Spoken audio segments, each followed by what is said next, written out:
יאללה, חזרנו לחלק השני של המסלול, אנחנו בחוצות המפרץ. אמרתי להם להיכנס לתחנה ולצאת. אוקיי, מה אני בודק בעצם? אני בודק שהוא שם לב לתמרור עצור, ואני בודק שהוא לקח את השליש הימיני. תעצור רגע, תתקרב אליו קצת. אז מה בעצם בדקתי? שתי דברים. אחד, שראית את התמרור עצור, והעצירה הראשונה שלך ראיתי שהייתה לפני הקו, אז זה בסדר. ובדקתי שלקחת את השליש הימיני. אז יצאת בזול, הרווחת את 400 שקל. אז אתה יוצא ימינה, בכיכר ימינה, ומחפש מקום לעצור. שים לב שאתה לא גולש עם רגל על הרצפה. תתחיל, תרים את הרגל. ואם צריך לעצור, כמובן תעצור פעם נוספת. חבר'ה, יש סיטואציה שאנחנו קוראים לה סקייטבורד. תלמידים משפרים שדה ראייה, הוא עשה יפה מאוד. ואם צריך לעצור, עוצר. יש הרבה סיטואציה שתלמידים מושכים רגליים. תקטין טיפה את הסיבוב עכשיו, שלא יבוא לך איזה טריילר ממול. חבר'ה, פניות ימינה, לשים לב שאתם נצמדים לימין. יצא לכם פנייה רחבה, יבוא טריילר ממול, אתם בבעיה. בואו נראה את ההתקדמות שלו עם הרגל. עשה בסדר. הפנייה שלו רחבה מאוד, ממש רחבה. זה לא יעבור טסט מבחינתי. גם הרים את הרגל, והפנייה שלו גם מאוד רחבה. אתם רואים, הם ממש מסיימים את הפנייה בחלק השמאלי. תראה רגע את התמונת הזה פה. הם ממש מסיימים ליד הסדק הזה, ואז אני יוצא קרוב למכוניות, זה מסוכן. בסדר? פנייה ימינה, גם בחוק היא מוגדרת, צמוד ככל הניתן לימין, ולסיים את הפנייה צמוד לימין. אוקיי, אז אנחנו מתקרבים לצומת תנובה, תכף ניתן לכם בהנחיות. הבניין הכחול. בוא אחריי, בוא. הבניין הכחול פה בצד ימין והבניין הלבן זה מפעל של תנובה. אני בדרך כלל אוהב להשתמש בצמתים מרכזיים, לתת להם שמות. ואז יותר קל לך, נגיד סע לרמזורים של ג'מבו, סע לצומת תנובה, ואז לתלמיד יותר קל לדעת. יאללה, בואו ניתן להם איזה הסבר קצר על הפנייה. חבה מנוע. חבה מנוע.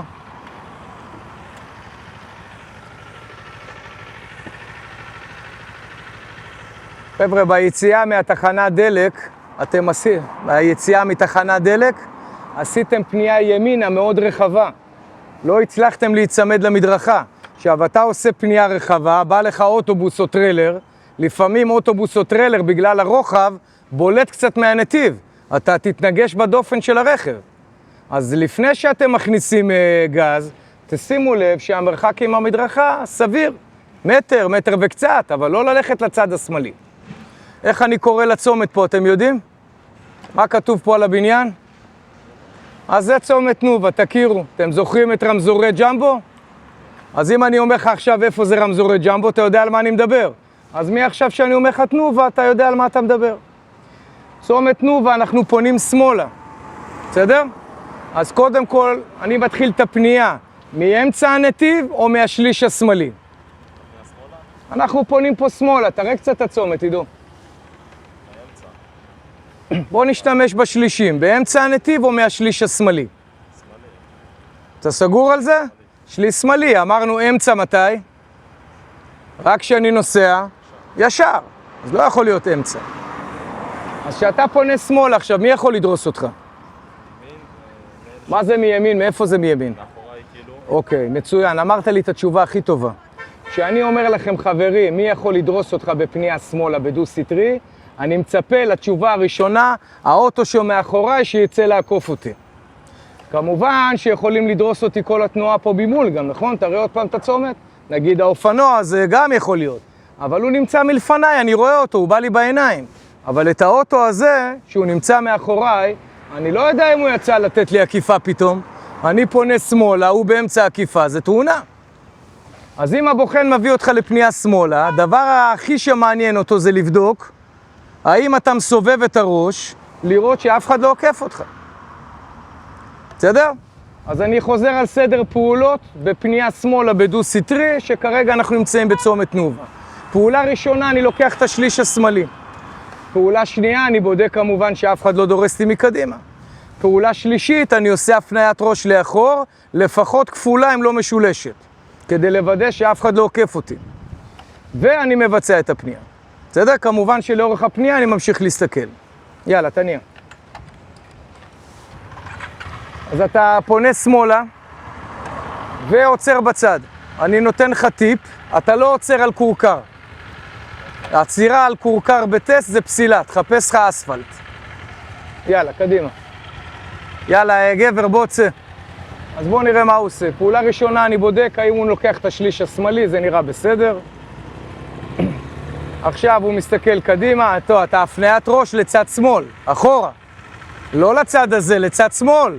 אוטו יעקוף אותך שם. עוד אחת לשמאל, עוד אחת לשמאל. תעצור. למה תעצור? כי יש לו תנועה ממול. היי, תעמוד. לאן אתה נוסע? תסתכל אחורה. חבר'ה, האוטו הלבן, השברולט הזה, בשלב מסוים יכול לצאת לעקיפה. תסתכל אחורה. המיקום של התלמידים לא טוב, הם כבר בתוך הצומת. מצב שאי אפשר לנסוע, הם היו צריכים לעצור לפני. טוב, יאללה, לא נורא, עוד טסט, מה אני אעשה? עשינו את המקסימום, לפעמים זה דורש יותר תרגול, אנחנו לא מתלוננים על התלמידים חס וחלילה, אנחנו רוצים שהם יצליחו, יראו את הסרטון, ישפרו את זה לפעם הבאה לפני הטסט, ובעזרת השם בטסט יעשו טוב.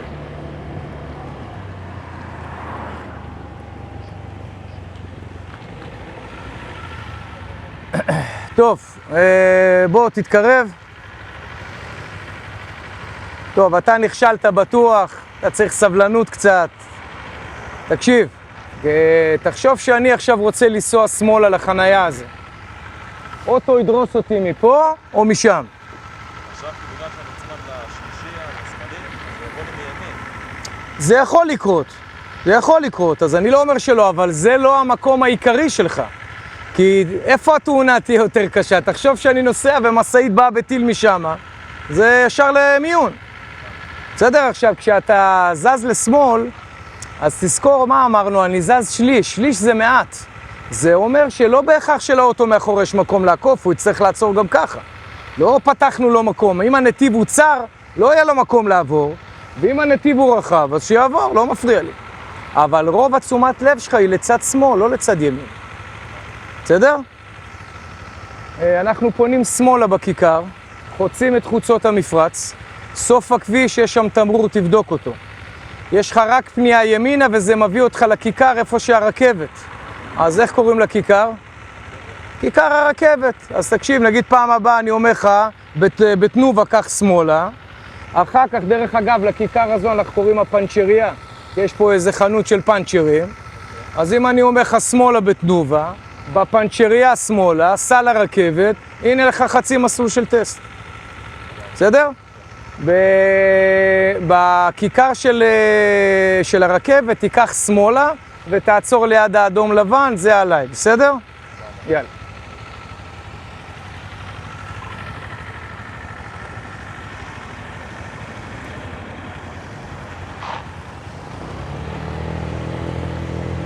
יאללה, קח את השליש השמאלי, אל תעמוד באמצע.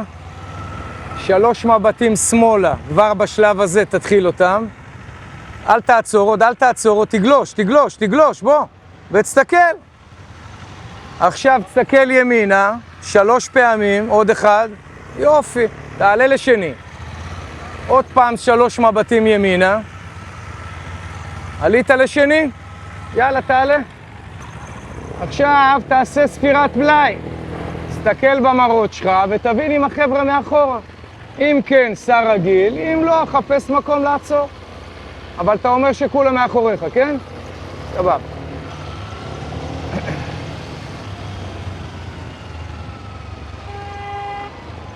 תעיד קצת.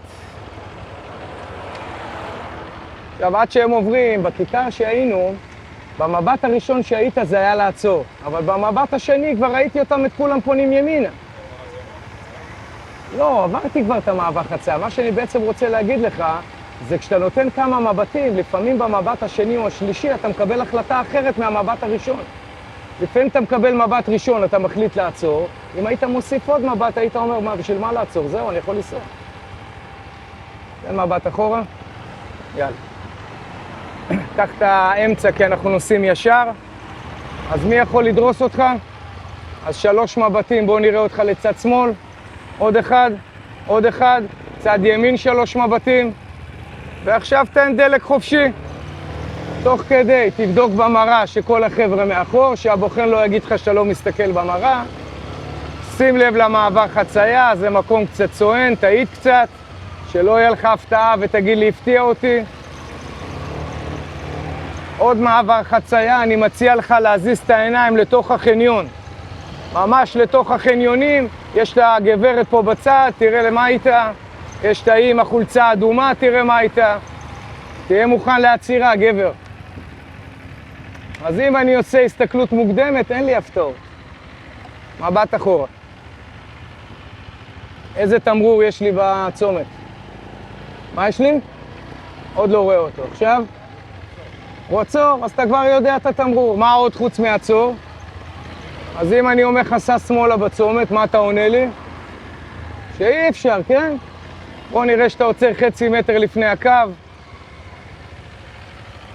אז זה פסילה, תסתכל עליי. זה עכשיו הבאת לי ולעידו 400 שקל. אנחנו סועדים היום, נותנים טיפ למלצר, לפחות 399. יאללה, תעבור את הקו. שים לב לעצירה.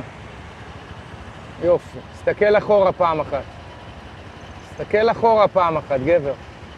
סע.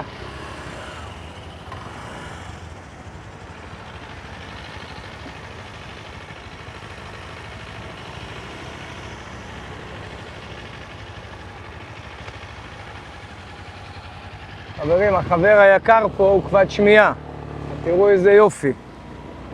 הוא מקשיב, הוא לא קורא שפתיים לגמרי, אבל קצת עם סימנים, הוא מבין אותי, ובסך הכל הוא רכב ממש ממש יפה. אז תראו שגם עם מגבלות, אנשים עם כוח יכולים להתגבר על הכל ולעשות רישיון בקלות לאופנוע. יאללה, בוא, זכות שלך, בוא. סתכל ימינה אבל, סתכל. טוב, הוא במדד של שמירה על החיים, נמצא על 20 מתוך 100, אז יצטרך לעבוד על זה קצת. אבל דווקא נתן מבט יפה פה. ראה, אתה הולך רגל, חיכה לראות לאן הוא הולך, אז את זה אהבתי, אז אני מעלה לו ל-60 את הציון. תקשיב, נכון ראית את הבן אדם הזה? חיכית לראות לאן הוא הולך? זה יפה מאוד. תעשה לי הרבה כאלה. בסדר? גבר, עד הסוף שמאלה. איפה אתה עומד בנתיב? תקרא לזה במילים שאנחנו אוהבים, שליש שמאלי, ואז יש לנו תקשורת, מבינים אחד את השני. אתה פונה שמאלה, הדריסה הראשונה תהיה מאיזה צד? בכלל לא, מצד שמאל. אתה מגיע לצומת T, קודם כל יכול לעבור אותו משמאל, אחר כך הימין עובר. הימין נמצא רחוק יותר. חשוב מאוד שאתה בא לצומת, לא רק שאתה שואל את עצמך מי יכול לדרוס אותי, אלא גם מי דורס אותי ראשון, כי אז החלוקת הסתכלות היא שונה. אז קודם כל אני מתחיל להסתכל לשמאלה ואחר כך לימינה. יש לנו? יאללה. 2-3 מבטים בהפניית רוב בהתחלת נסיעה, אז זה 400 שקל חבר. אבל תקשיב לי רגע למה. תקשיב לי רגע. אני אסביר לך מה קרה לך. התחלת עם עוצמת קלאץ' מאוד נמוכה, ואז האופנוע ישר, דמיין, תסתכל עליי, דמיין חץ בקשת, שאני לא עושה מתיחה. מה קורה לחץ? ישר נופל, נכון? אני לא עושה מתיחה, הוא נופל. אבל אם אני נותן מתיחה מלאה, הוא אף טיל. זה די דומה לאופנוע, רק אל תשתמש במונח טיל. אם אני מתחיל עם קלאץ' מאוד נמוך, אני לא אצליח לתפוס יציבות. אני צריך להרים קלאץ' לעוצמה קצת יותר גבוהה. אז תן מבטים, בוא נראה אותך מרים קלאץ' יותר גבוה, אבל אל תחבל עם מנוע. חפש את הנקודת אמצע בקלאץ', ותן קצת יותר עוצמה בקלאץ', ואז האופנוע יצא יציב. הנה, איזה יופי. חברים, אני מקווה שהבנתם את הדוגמה שלי עם החץ בקשת. אם אני נותן מתיחה קטנה, אז החץ מיד ייפול לרצפה. זה מה שקרה לו. אבל אם אני אמתח את החוט, אז החץ ייסע ישר. תחילת נסיעה, צריך טיפה עוצמה בקלאץ'. הסיכון שלכם זה כיבוי מנוע, אתם צריכים ללמוד איפה האמצע. אני רואה שאתה נוסע בשליש, זה מצוין. אז הדריסה הראשונה שלך היא מצד שמאל, תתחיל כבר להסתכל. עוד פעם, עוד פעם, עכשיו לימין. עוד אחד, עוד אחד. זה נקרא לשמור על החיים. סיימת את הפרסה, מבט למראה, תראה שכולם אחריך, ותן גז. בכיכר הבאה אנחנו פונים שמאלה. חבר'ה, פה תשימו לב ששני נתיבים, אבל הנתיב הימיני אוטוטו מסתיים. אז אתם רשאים להחליט, אתם יכולים לחזור לימין ואז לחזור שוב לשמאל, ואפשר גם להישאר בשמאל. יאללה, תוריד מהירות, תתחיל להסתכל שמאלה. השלוש מבטים מתחילים מהכניסה, אל תמהר כי יש לך גם את ימינה. 3 ימינה, פה עידו גם. 3 ימינה גם לפה. ותסיים בנתיב השמאלי כי פנינו שמאלה. תעבור בהמשך לנתיב הימיני, אבל גם מעבר נתיב אתה יכול להידרס, נכון? תסתכל לי בעיניים 3-4 פעמים, עוד אחד, בטוח, כן? אין בעיות. איזה יופי. ובואו נעצור פה בצד לשנייה. חבר מנוע. תקשיב, גבר, עבדת קשה היום. נכון? אז המבטים, מבטי הדריסה האלה שאני מדבר, זה עבודה, זה לא באהלן אהלן. אבל מה אתה מרוויח בזה? קודם כל, אחרי הרישיון אתה תשמור על החיים שלך. 2, אני אומר לך, בוחן שרואה אותך מסתכל ושומר על עצמך ברמה כזאת, הוא מבין שעברת את השלב, זהו, אני יכול לשחרר אותך לכביש. הרי מה הפחד של הבוחנים? שתצא לכביש וחס וחלילה אחרי יומיים הוא ישמע בחדשות מישהו נהרג באזור הקריות. אז ההרגשה היא לא טובה. אתה צריך לתת לו הרגשה, סמוך עליי. איך אתה נותן לו? אתה לא יכול להתחיל לדבר ולהגיד לו את זה. אבל המבטים בצומת נותן לבוחן הרגשה, אתה יכול לסמוך עליי. זכור עוד דבר אחד, הגוף או המוח זה מכונה קצת עצלנית. בדרך כלל רוצים לתת מבט אחד וכבר אין כוח. תתעקש עם המוח 2-3 הפניות. בסדר? יאללה חברים, אז תן לי מצלמה, אתה יכול להתקדם למגרש. אז אני עומר מכרמל תחבורה, אנחנו בסניף חוצות המפרץ. נראה לי שאחרי שיעור כזה הבנתם איזה רמת לימוד אנחנו נותנים. כל מה שאתם צריכים זה 052-4499-483. שלחו לי וואטסאפ, עומר, אני גם רוצה לשכנע את הבוחן שאני יודע לשמור על החיים, ואני גם מגשים לכם את החלום. אז לומדים נכון, מגדילים את הסיכוי לעבור בטסט ראשון. בהצלחה חברים, סלמת.